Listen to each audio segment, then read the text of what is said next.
आश्चर्य की बात यह है कि दिल्ली फायर सर्विस में कई खामियां हैं और इसकी पोल कई दफा कई मौकों पर कई घटनाओं पर खुल चुकी हैं। हर घटना के बाद इसको दुरुस्त करने का वादा भी होता है। हर बार ऐसी घटनाओं पर भागम भाग मचती है, लेकिन फिर जैसे ही मामला शांत होता है सारी कार्यवाहियां कागजों पर धरी रह जाती हैं। ये कितनी सामान्य चीजें हैं हम आपको दिखाते हैं और मुश्किल नहीं है इस पर काम ना किया जा सके, लेकिन फिर भी नहीं होता। आखिर क्यों, ये सवाल है। लेकिन देखिए समस्याएं कहां हैं दिल्ली फायर सर्विस डिपार्टमेंट में। सबसे बड़ी समस्या है कर्मचारियों की कमी। गंभीर तौर पर स्टाफ की कमी है इस डिपार्टमेंट में।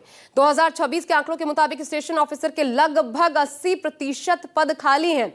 ड्राइवर, लीडिंग फायरमैन, सब ऑफिसर, अन्य टेक्निकल पदों पर भी बड़ी संख्या में जगह खाली है, लेकिन ये भर्तियां नहीं होती। इसके चलते मौजूद जो कर्मचारी है उनको 24 घंटे से लेकर 72 घंटे की लंबी लंबी शिफ्ट करनी पड़ती है।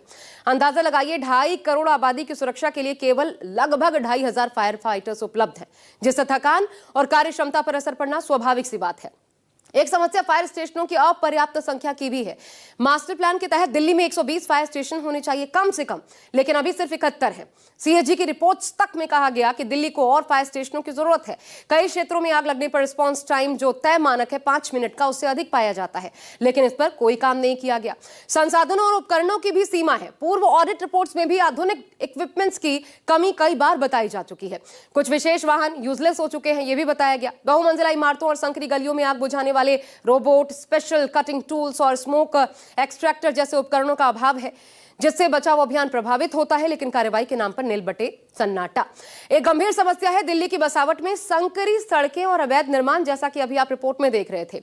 यह समस्या सीधे दिल्ली फायर सर्विस की हालांकि नहीं है, लेकिन उसके काम को प्रभावित जरूर करती है। दिल्ली के कई इलाकों में संकरी गलियां, अवैध निर्माण, फायर टेंडर्स की आवाजाही में बाधा बनती है। इससे घनी आबादी वाले बाजारों, अनऑथराइज्ड कॉलोनीज में आग बुझाने का काम अधिक कठिन हो जाता है। साफ है, दिल्ली में घटनाओं के मुकाबले अपर्याप्त क्षमता है, लेकिन 2026 के शुरुआती महीनों में ही हजारों आग की घटनाएं दर्ज हुई, जिसमें 5 महीने में 66 लोगों की जान जा चुकी है अभी तक। दिल्ली फायर सर्विस के मुताबिक अधिकांश घटनाओं का कारण इलेक्ट्रिकल फॉल्ट रहा, क्योंकि बढ़ती घटनाओं के मुकाबले संसाधनों पर दबाव लगातार बढ़ रहा है। हालांकि